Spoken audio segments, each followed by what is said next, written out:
iyadoo maanta ay ku beegan tahay maalinta naafada adduunka ayaa waxaa degmada Luuq lagu qabtay munaasabad lagu xusayay xuska maalinta naafada adduunka oo ay ka soo qayb galeen qaybaha kala duwan ee bulshada gaar ahaan dadka baahiyaha gaarka qaba maamulka degmada Luuq iyo mas'uuliyiin kale ugu horeyn waxaa munaasabada ka hadlay madaxa arrimaha bulshada maamulka degmada Luuq Cabdicasiis Sugow Salaad isku duwaha wasaaradda gargaarka maareynta iyo masiibooyinka gobolka Gedo Maxamed Xasan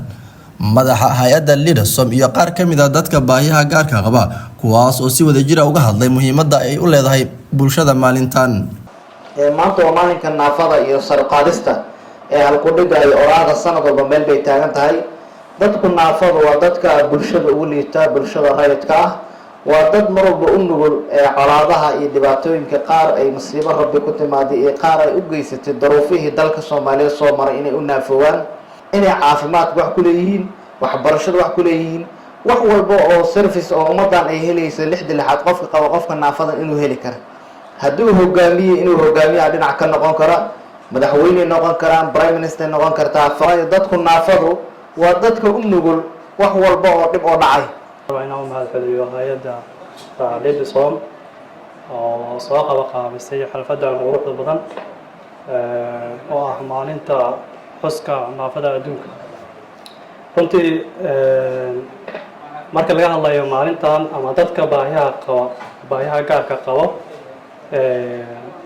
waa maalin mudan in la weyneeyo dadka baahiyaha qabana la tixgeliyo marka Jubbaland laga hadlayo ama gobolka Gedo marka laga hadlayo waxaan moodaa dadka baahiyaha gaarka qaba inaysan helin mudnaanta ay lahayn maanta waxay ku beegan tahay 3 bisha December sanadka 2024 waa maalinta xuska dadka naafada ah sanad walba waxaa jira hal qodib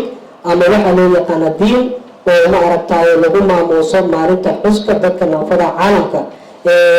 sanadkan waxaa lagu maamuusayaa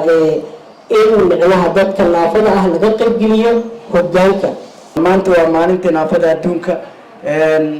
caalamka oo dhan inaga marka Soomaaliya waxa weeyaan dhibaatooyin mataqaana oo naafada in ani hadda ku hadlay 2004 bishii afraad shanteedii dhibkaan ugu dhacay baryaanimadu laba mid weeye mid uu kooyad kala timaado mid deegaanka aad ku nooshahay ama sabada joogto aad kala kulanto sabadaas ay keeni karto xabad inay ku dhacdo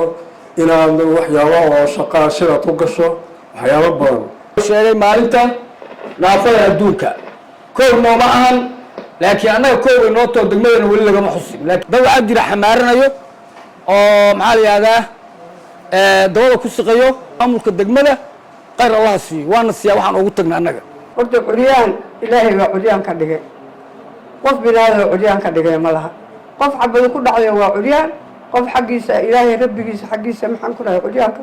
waa curyaan waxa weeye dad curyaanta wax waa qabsan kartaa ani curyaan baa lug baa hadda ka jabana hasaatee dukaan baan leeyahay wax baan qabsadaa naafo